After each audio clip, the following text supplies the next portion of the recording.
दोस्तों नमस्कार, स्वागत है आप सभी का एक बार फिर से। चलिए जानते हैं मध्य प्रदेश की ताज़ा खबरों को। लेकिन उससे पहले अगर आपने अभी तक इस चैनल को सब्सक्राइब नहीं किया तो सब्सक्राइब कर लें, जिससे कि आपको मध्य प्रदेश की ताज़ा खबर रोजाना मिलती रहे। सबसे पहली खबर की बात करें तो केंद्रीय मंत्री ज्योतिरादित्य सिंधिया गुना शिवपुरी लोकसभा क्षेत्र के 3 दिवसीय दौरे पर हैं और इस दौरान वो अपने गले में पहने गमछे से भी संदेश दे रहे हैं। शिवपुरी में आयोजित मातृ शक्ति सम्मेलन में उन्होंने नारी शक्ति मेरी शक्ति लिखा हुआ गमछा पहना और इसी तरह गुना की बमोरी विधानसभा में आयोजित आदिवासी चौपाल में हुल जुहार लिखा गमछा पहना। और ज्योतिरादित्य सिंधिया प्रत्याशी घोषित होने के बाद दूसरी बार लोकसभा क्षेत्र के दौरे पर हैं। अगली खबर, लोकसभा चुनाव की आचार संहिता लागू होने के बाद प्रदेश में पौने 200 शिकायतें सी विजिल ऐप के माध्यम से दर्ज की जा चुकी है। इसमें बिना परमिशन के पोस्टर बैनर लगाने, गिफ्ट और कूपन बांटने, पैसा बांटने, धार्मिक प्रलोभन देने समेत अन्य मामले शामिल हैं। कलेक्टरों ने रिपोर्ट दिया कि शिकायत के बाद सभी कंप्लेन की जांच कर ली गई है। मुख्य निर्वाचन पदाधिकारी अनुपम राजन ने बताया कि आदर्श चुनाव आचरण संहिता लागू होते ही सी विजिल ऐप पर शिकायतें प्राप्त होने लगी है। 22 मार्च तक प्रदेश के सभी जिलों से इस ऐप के माध्यम से कुल 173 शिकायतें प्राप्त हो चुकी है और इन सभी शिकायतों का त्वरित निराकरण कर दिया गया है। अगली खबर, इंदौर में अवैध कॉलोनी में कार्रवाई करने पहुंची निगम की टीम को लोगों के भारी विरोध का सामना करना पड़ा और ये मामला एरोड्रम क्षेत्र की अवैध कॉलोनी का है। यहाँ रहवासी हंगामा कर ही रहे थे, तभी विधायक उषा ठाकुर ने टीम को लौटा दिया और यहाँ पर 50 से 60 मकान बने हैं। कुछ मकानों पर जेसीबी चले भी, तभी ठाकुर ने कार्रवाई रोकते हुए कहा कि सभी के पास रजिस्ट्रियां हैं और ये न्याय नहीं है। सभी लोग निगम को टैक्स जमा करवाते हैं, ऐसे कैसे यहाँ मकानों को तोड़ सकते हैं। अगली पर इंदौर लोकसभा से अक्षय कांति बम होंगे कांग्रेस उम्मीदवार। कांग्रेस ने लोकसभा चुनाव के लिए मध्य प्रदेश के प्रत्याशी की दूसरी लिस्ट जारी कर दी है। इंदौर लोकसभा से कांग्रेस ने अक्षय कांति बम को उम्मीदवार बनाया और अक्षय कांति बम के साथ पार्टी के प्रदेश अध्यक्ष जीतू पटवारी के भी चुनाव लड़ने की चर्चा चल रही थी, लेकिन पार्टी आलाकमान ने बम पर भरोसा जताया है। बता दें कि अक्षय कांति बम उज्जैन जिले के बड़नगर के रहने वाले हैं। बड़ी खबर, राज्य की राजधानी भोपाल में गर्मी से लोग हो रहे बेहाल। चूना भट्टी, कोलार, अवधपुरी में बिजली कटौती। राज्य की राजधानी भोपाल में 2 बड़े रोड प्रोजेक्ट के लिए बिजली लाइनों की शिफ्टिंग के कारण एक हफ्ते रोज शटडाउन लिया जा रहा। बिजली कटौती से सबसे ज्यादा परेशान चूना भट्टी, कोलार और अवधपुरी क्षेत्र की कॉलोनियों के रहवासी हैं। एक तरफ गर्मी बढ़ती जा रही है और दूसरी तरफ रोज कटौती हो रही है। कोलार 6 लेन प्रोजेक्ट के कारण कटौती को लेकर चूना भट्टी एरिया की दीपक सोसाइटी के कई रहवासियों ने तो बिजली कंपनी दफ्तर में इसकी शिकायत भी दर्ज कराई है। अगली खबर, मध्य प्रदेश हाईकोर्ट ने भोपाल गैस त्रासदी के मुआवजे से जुड़े मामले में सरकार के स्वास्थ्य विभाग को पक्षकार नहीं बनाने पर नाराजगी जताई है और कोर्ट ने मुआवजे से जुड़े सभी प्रकरणों में स्वास्थ्य विभाग के प्रमुख सचिव को पक्षकार बनाने के निर्देश दिए हैं। मामले की अगली सुनवाई 3 अप्रैल को होगी और भोपाल निवासी गुलजान की ओर से अधिवक्ता विकास मिश्रा ने पक्ष रखा और बताया कि याचिकाकर्ता और उनका परिवार गैस पीड़ित है। गैस रिसाव से बीमारी का इलाज हुआ और संबंधित डॉक्टर ने इस संबंध में गवाही भी दी थी। बड़ी खबर, मध्य प्रदेश में कर्ज लेने को लेकर छिड़ा संग्राम। लाडली बहना की राशि को लेकर जीतू पटवारी ने सरकार को घेरा। मध्य प्रदेश कांग्रेस कमेटी के अध्यक्ष जीतू पटवारी ने मध्य प्रदेश के बढ़ते कर्ज के बहाने मोहन यादव की सरकार को घेरा है और आंकड़े गिनाते हुए कहा कि चालू वित्त वर्ष में सरकार 42,500 करोड़ का कर्ज ले चुकी है, लेकिन इसके बावजूद लाडली बहनों को 3,000 रुपये प्रतिमाह की राशि का भुगतान नहीं किया जा रहा। जीतू पटवारी ने आरोप लगाया कि सरकार के लग्जरी खर्च बढ़ते जा रहे, हवाई यात्रा, मंत्रियों के बंगले के रखरखाव और नई गाड़ियों पर करोड़ों खर्च हो रहे। बड़ी खबर, मध्य प्रदेश में चलती ट्रेन में बच्ची का जन्म, परिवार ने रखा नाम। मध्य प्रदेश के विदिशा जिले में 24 वर्षीय महिला ने चलती ट्रेन में एक बच्ची को जन्म दिया और जिसके बाद उत्साहित परिवार के सदस्यों ने नवजात का नाम ट्रेन के नाम पर रख दिया। रेलवे अधिकारी ने जानकारी दी है और रेलवे सुरक्षा बल निरीक्षक मंजू महोबे ने कहा कि महिला अपने पति के साथ महाराष्ट्र के नासिक से मध्य प्रदेश के सतना तक यात्रा कर रही थी, तभी उसे भोपाल और विदिशा के बीच प्रसव पीड़ा हुई और प्रसव पीड़ा के बाद महिला ने अन्य यात्री से मदद की गुहार लगाई।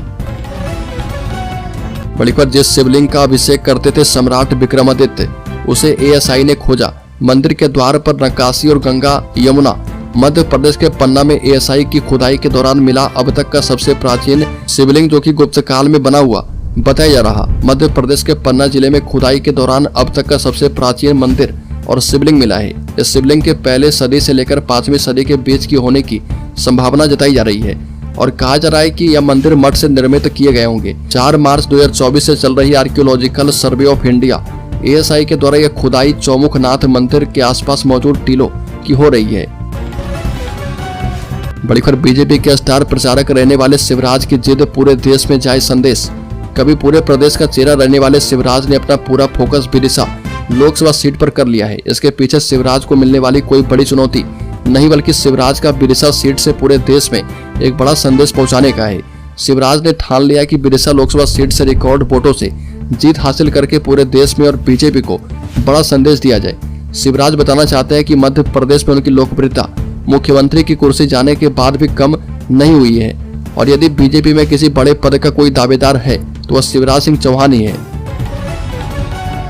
अगली खबर, राम मनोहर लोहिया की जयंती पर मुख्यमंत्री मोहन यादव ने किया नमन, कहा कि आपके विचार प्रेरणा स्रोत हैं। मध्य प्रदेश के मुख्यमंत्री मोहन यादव ने समाजवादी नेता राम मनोहर लोहिया को उनकी 114वीं जयंती पर नमन करते हुए श्रद्धांजलि दी है और इस दौरान मुख्यमंत्री मोहन यादव ने कहा कि आपके विचार एवं आदर्श प्रत्येक भारतीय के लिए अनुकरणीय एवं प्रेरणा स्रोत है।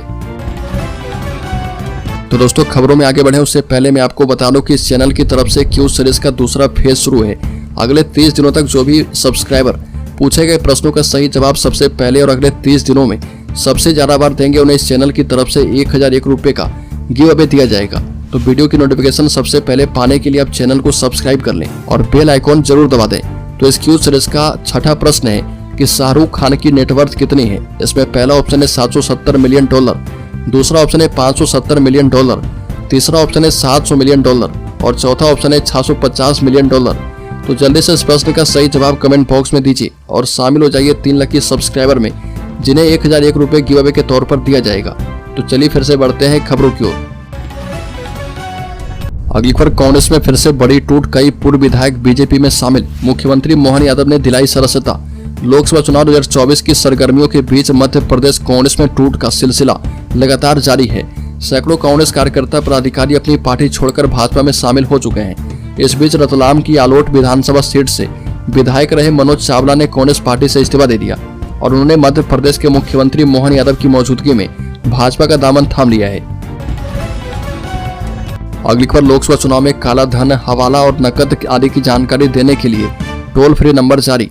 लोकसभा चुनाव में रुपए के हवाला इकट्ठा लेकर आने जाने और सोना आदि का उपयोग मतदाताओं को लुभाने और बांटने के लिए हुआ है। इन पर कार्रवाई करने और रोकने के लिए चुनाव आयोग के निर्देश के तथ्य इनकम टैक्स विभाग अलर्ट है और विभाग ने मध्य प्रदेश के भोपाल में एक कंट्रोल रूम बनाया। यह 24 घंटे सक्रिय रहेगा। इसके साथ ही सूचनाओं को देने या फिर शिकायत को लेकर एक टोल फ्री नंबर जारी किया गया है और पूरे प्रदेश में 53 टीमों का गठन किया गया है। पूरे प्रदेश में 200 से अधिक अफसर तैनात किए गए हैं और इसके साथ ही 5 एयरपोर्ट पर भी टीम लगाई गई है। बड़ी खबर, दिग्विजय सिंह का भाजपा पर निशाना, कहा कि लोकसभा चुनाव में मोदी और शिवराज सिंह चौहान से मुकाबला करने को तैयार हूं।